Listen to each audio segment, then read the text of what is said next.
Terima kasih Anda kembali di Power Breakfast pemirsa. Pemerintah melalui Kementerian Energi dan Sumber Daya Mineral terus mematangkan status kelembagaan Satuan Kerja Khusus Minyak dan Gas atau SKK Migas. Kementerian memastikan hingga saat ini rencana perubahan dan juga pembahasan masih terus dilakukan tahap diskusi. Pemerintah melalui Kementerian Energi dan Sumber Daya Mineral terus mematangkan status kelembagaan Satuan Kerja Khusus Minyak dan Gas atau SKK Migas menyusul revisi Undang-Undang Migas. Meski demikian, Menteri SDM Arifin Tasrif belum bisa merinci lebih jauh terkait bentuk badan khusus sektor hulu migas ini.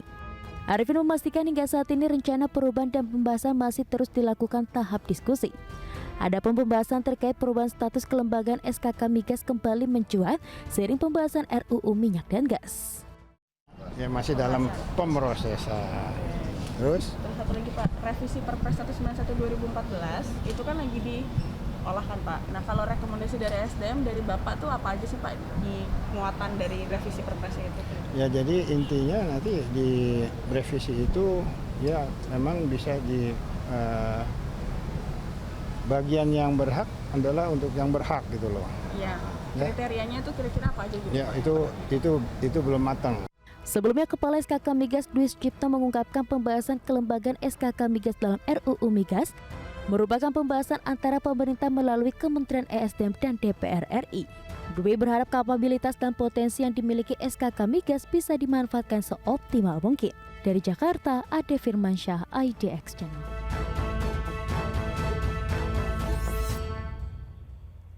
Ya, sementara Satuan Kerja Khusus Pelaksana Kegiatan Usaha Hulu Minyak dan Gas Bumi atau SKK Migas memastikan hingga kini pihaknya masih fokus pada peningkatan produksi migas di tanah air.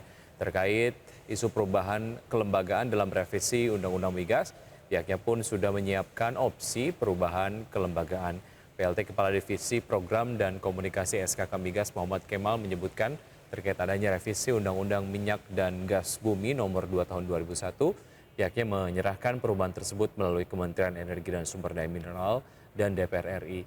Meski demikian, pihaknya memiliki 3 opsi dalam format kelembagaan hulu migas. Yakni yang pertama adalah lembaga yang berada di bawah kementerian, kedua lembaga di bawah langsung oleh Pertamina atau Pertamina sebagai National Oil Company, dan ketiga sebagai badan yang khusus secara independen yang memiliki mandat untuk melakukan pengusahaan industri hulu migas. Kemal memastikan hingga saat ini pihaknya masih fokus pada peningkatan produksi migas di tanah air di tengah kondisi defisit.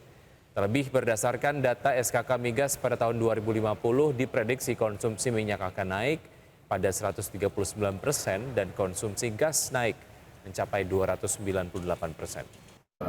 Di kita mencapai minyak sampai 139%, sedangkan gas itu masih akan naik hingga 298%. Jadi kalau di kita ini mungkin masih renewables itu sifatnya masih energy additions gitu ya, bukan substitution masih. Nah sementara posisinya pada saat ini aja kita sudah defisit gitu ya, minyak. Dan kalau kita lihat dari trennya aja untuk ke depan gitu ya, kalau seandainya kita ekstrapolasikan, kebutuhan kita masih akan terus meningkat.